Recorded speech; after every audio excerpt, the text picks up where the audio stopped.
because everybody in here, the commonality that we share is we're all dealing with something. But oftentimes men lie and say we good and we ain't. So when I sincerely ask you how you doing, you don't have to tell me and disclose that you ain't all right. But I'm praying for you regardless, because I know you're praying for me. Coach Whittingham, unbelievable. He's a pillar of consistency, one of my heroes in his coaching realm. He's been doing it for quite some time. I wish I could have the tenure here at CU that he's had at Utah. His team resembles who he is as a man, how he played the game, physical, tough, consistent. I love what they're doing. I love the quarterback, the physicality. I like the way the corners play. He's got some DBs that make plays. They got a linebacker that's a darn dog. I mean, they got something special. I love what I see on film from them, but I love our team as well. But Coach Whittingham is one of those ones that you're lucky that you have him as your head coach. And I think Utah understands that. Students of the week, Barnes, Souza, is that right? D'Souza from Loveland, Colorado last week. This week, Zaria McGill, DK, LaShaw Dog, Carolyn Taylor from Longview, Texas, right down the street from me in Canton, Texas. He's going to stop and fish at the crib in the off-season. O-line is ranked third nationally in PFF, which I still don't know what PFF is, for pass blocking behind a couple schools, but tops in the Big 12, which is wonderful. Soccer and volleyball continues their great seasons. They're doing a wonderful job. Tennis also in action in Denver this weekend. Soccer ranked 10 nationally by the NCAA, which unbelievable, man. Go girls. I love my soccer girls. And everything else is good. Let's go. Yes, ma'am.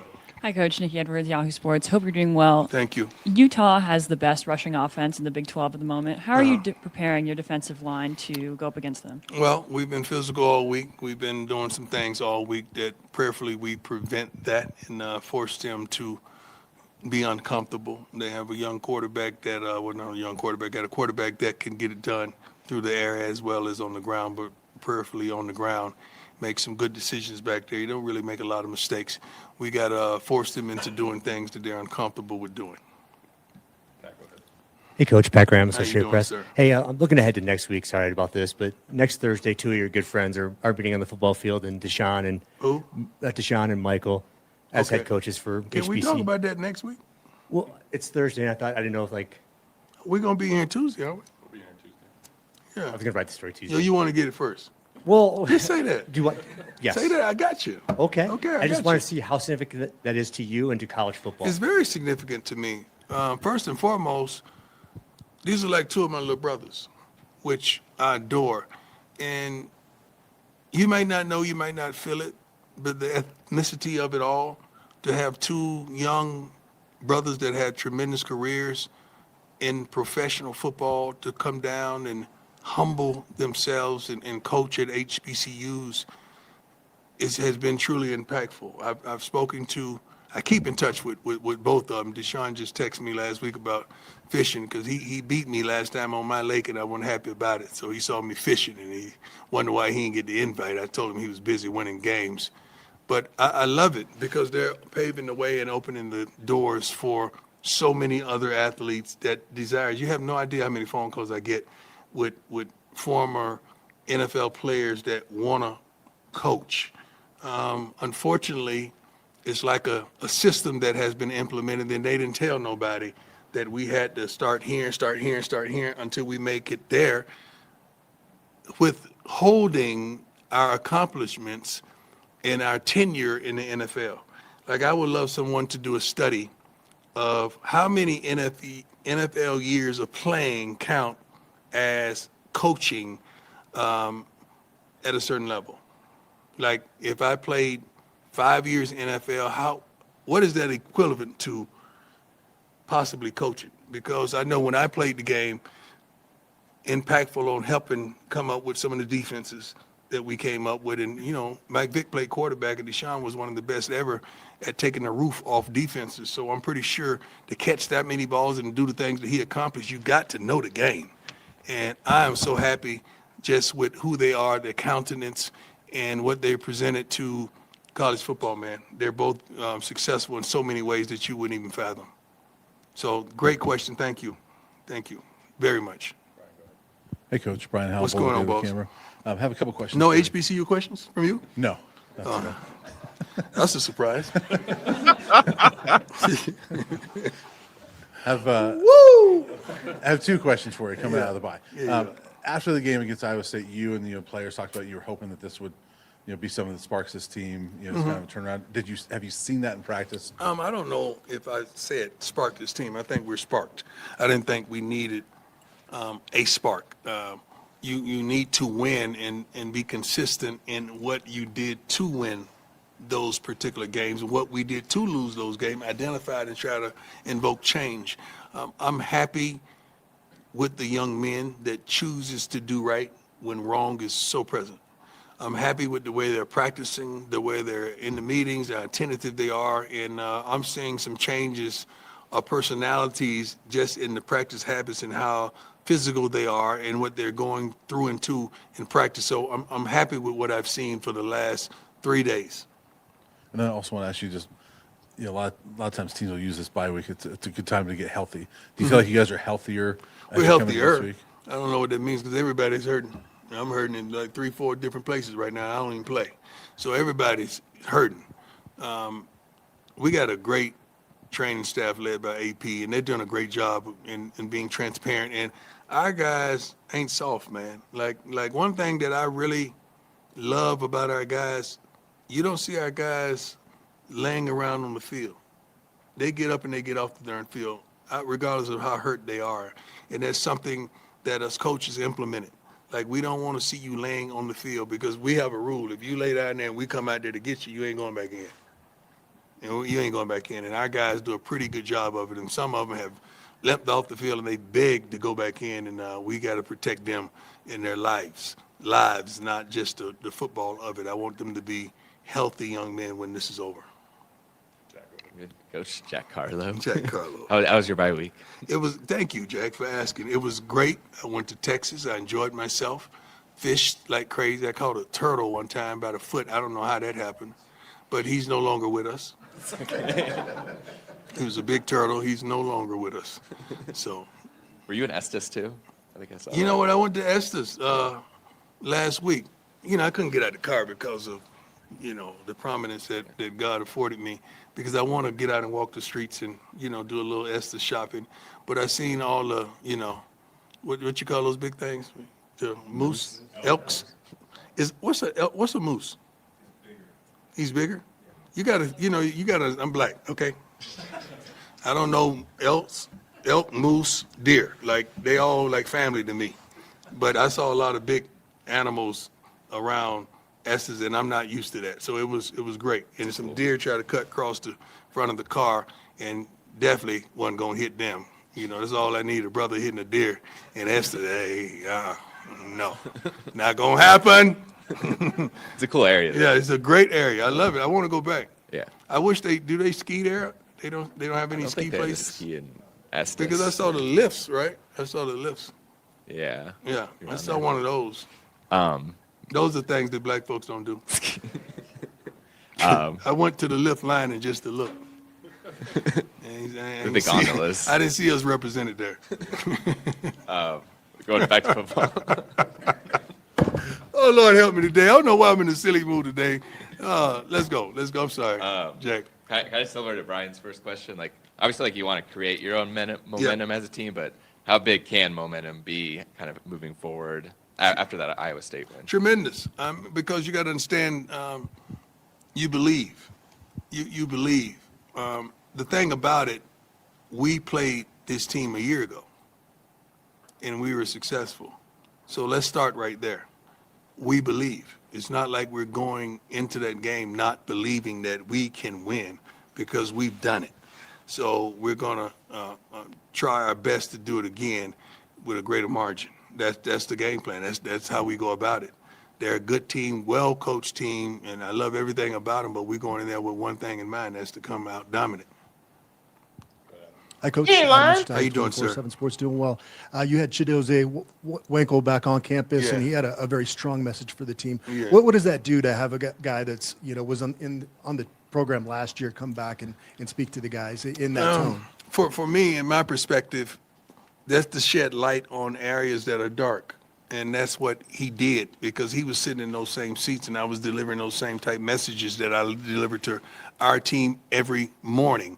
And sometimes those messages register and sometimes they don't. But having a guy that tremendously had pro ability and should be on a professional team, I feel, to come back and say this, and this is some of the things we didn't play that he said were phenomenal. And kids respect it. They respect him because he's a real one and they know his credentials. But to hear it coming from him, to hear it coming from the Randy Mosses and the other guys that's on campus even right now, is tremendous, because sometimes that outside voice may register a lot more than that inside voice, because that inside voice is so consistent, you stop understanding how vital and how pertinent it is, because it's just a consistent voice, like the mom or the dad saying this, and the neighbor tell you this, and then you pick up the trash or whatever. Ron Scholes from Ralph Report. Dampier, Utah's quarterback, got a little bit banged up last week, and yesterday Coach Whittingham said that there's a distinct possibility that the backup Bird Ficklin starts in his spot. What challenges go into preparing for two separate quarterbacks? We're not. We're preparing for their scheme. We're preparing for what they've done consistently and what they've done well consistently. It's you don't want to get into that. Now we got to prepare for this. Now we got to be, we'll make adjustments if that happens, and do a research and a study on this particular quarterback. But right now we're just preparing for what they do well, and what they do well, they really do it well. Hey, Coach, how you feeling? What's going on, boss? Not too much. Scott Proctor at DMVR. Coming out of the bye week, what would you say parts, facets of your team are you kind of most looking forward for improvement, kind of coming out the bye with the week? Several positions. I don't want to identify those positions, but it's probably the same ones you've been criticizing. I'm looking for improvement in those positions, consistency in certain positions, and I give them statistics all the time. When we do this, we win. When we don't do that, we win. When we do this, we win. So they understand in its totality of where we are and how we feel and what I'm thinking. They're never in the dark of how I feel about what's going on here inside the locker room. And then just one more. I was curious your thoughts on, we saw Ben last week dress up as you for Ben is practice. good. What were your thoughts on that? Ben is good. Ben has a lot of Shiloh in him. They were Marvel dear player. friends when they were here. Ben, first of all, Ben is one of the smartest young men on the team. You got to understand his studies and what he's doing in his personal life. But he has a career of entertainment if he don't make it in football, because Ben is so smart, so intelligent, so energetic. He's everybody loves him. The cafeteria should be named after him. That's where he puts in his most work, as well as on the field. But he's one of my favorites, man. I think I brought him up to the office the other day and gave him a bunch of shoes and, clothes and stuff like that, because he's my guy. Works his butt off every day, does not have a bad day, energizes everyone, smart as a whip, make sure everyone is right where they're supposed to be on the field. I love him. I'm looking for several more Bens. John Treach, 9 News. Coach, during this bye week, were you able to maybe get a big picture perspective of your program, from a wide angle lens and where you are, where you want to be? Yeah, it didn't take the bye week for me to get that perspective. I mean, I get that perspective every day. I know where we want to be. I know what we should be. You know what we could be, but I know what we should be. And am I ecstatic right now with where we are? No, but I'm not upset either, because I know what we have in that locker room and on this coaching staff. Could we be better? So much. Should we have won several of the games that we lost? Yes. I can't identify one game that team was better than us and they kicked our butts. I can't identify that. So I'm not happy with where we are, but I'm happy with where we're going, because you got to think about the improvement. Did the offensive line improve? That was the biggest thing you guys criticize all the time. That line is I just said, is ranked third nationally PFF pass block line, 2 teams. That's phenomenal. from a team that's coming from a deficit at that position. The running back position, I think during every back we've put back there have had their light and they've shined. And we got a couple guys banged up that one will be coming back, but shoot, Draylon is shine. Cam is shine. Like those guys have showed you burst of consistency that they can. Micah and all the other ones that have done a tremendous job. The receivers, you see, well, I don't think we've dropped off from a year ago at tight end. He's very capable, more than capable. A couple of those guys can really get the job done. Quarterback, we need a little more consistency in that. And Caden had a great week last week. I think he was recognized one of the top-ranked passers nationally after the last game we played. So that's phenomenal. On the defensive side, when we have to, we need to all the time. We're shutting down the run at times. We got to be much more consistent at the linebacker position as well. We got to make plays in the secondary. I tell you that guys that all the time. So special teams are special, truly special. I think we upgraded that in its totality from a year ago. So that was a quick picture of what we're dealing with as a team. And at certain positions, we just need consistency. That's it. And I'm going to go out and get that. That's on me. Hey, Coach. Yes, sir. When you walked in, you said that even when you're going through things in life, sometimes we tend to, kind of cover it up, move on to the next thing. You did have that procedure last week and had to get right back to business. Yeah. I wonder how important was the bye week for you just to recharge your own batteries? It wasn't important for me. I like to go. After a win like that, you want to keep going. You don't want a bad week. You want to keep the momentum going and just keep going, period. I don't need recharging, man. I mean, God got me. I know that sounds like a cliche, but I'm not lying. God got me. So when I go through things, it's not just for me. It's for others to glean from and say, you know what, if he could fight through that, I could fight through this. If he could walk through that storm, I could walk through that storm. That's what it's for. It's not for me because I know he has me and I'm one of his soldiers, that he uses me mightily. And I don't stutter at all from the calling that's on my life. I know what it is. It's a high calling. That's why I get attacked all the time, because it's a tremendous calling, and I accept it. Accept all challenges, and I love it. I love where I am in life. I'm glad. I love it. I do. Looking for a crib here, matter of fact. Anybody know I ain't a crib? Another one? I want to live by Jack. I really do. I did. Yeah. I did want to ask. You in Loma? Yeah. We got to have dinner, dog. I can't tell you where I am on national television. But I'm comfortable. I drive by and scoop you. All right? I'm going to blow one time. You got to come out now. All right? You went to Silver Creek? I don't know what you're talking about, but I'm just saying.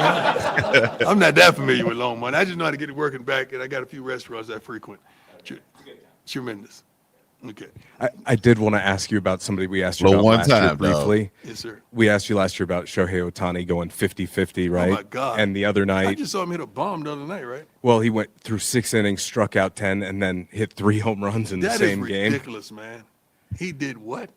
6 innings, struck out 10, and then went 3 for 3 at the plate and hit 3 home runs in a closeout Can they just game. hand him the MVP during the game? I was going to ask you if you think that's the best individual performance, maybe not just in baseball, but for a single game in sports history. Yeah, because he's doing something that's unfathomable. I'm not going to say sports history because I can't recant everything that has transpired in sports history. I've seen some wonderful tennis matches. I don't really watch golf, but I've seen some wonderful things that has transpired in sports that it's hard for me to say that, but that is unbelievable, man. Unbelievable. It's so funny because when I'm in the cafeteria, the baseball games are on, and I'm thinking, dang, I really used to do that. But it's unbelievable. Everybody's throwing 95 and over now. like everybody's launching, they hitting bombs now. It's unbelievable, man, what this game has gotten to. But I like it because it's faster, it's quicker, and you're allowing it's many more guys. I hope he opens the door for others because there's many more pitchers. Not more, that don't sound right. Many pitchers that can do both, but they're never allowed to do so because they put them in a pocket and say, you just need to do that. So hopefully he opened the doors for others. We good? Hey, Coach. Jake Schwannis, DMVR. I wanted to ask you about Cam Michael. Just, what have you seen from him just over the last 2 years, those injuries he's dealt with, and He dealt with a lot of injuries, which has put him behind the 8 ball. Whenever we put him, he works his butt off and gives us everything he has, whether it's special teams. Now he's at running back. He was at receiver. He's been at safety. I can't wait till the spring because we really identified what we think he is. And he definitely going to still have an opportunity to play both sides of the ball because that's who we are. But we want to see him a little more on the defensive side as well. But the kid is a baller, never complains, practices his butt off when he's healthy. Great kid. He's one of those type of kids that you want in your program. And I love the way he goes about life and the way he goes about the game. Great kid. Thanks, Coach. My dog. I didn't know you was there, man. I got you, dog. Yeah, y'all.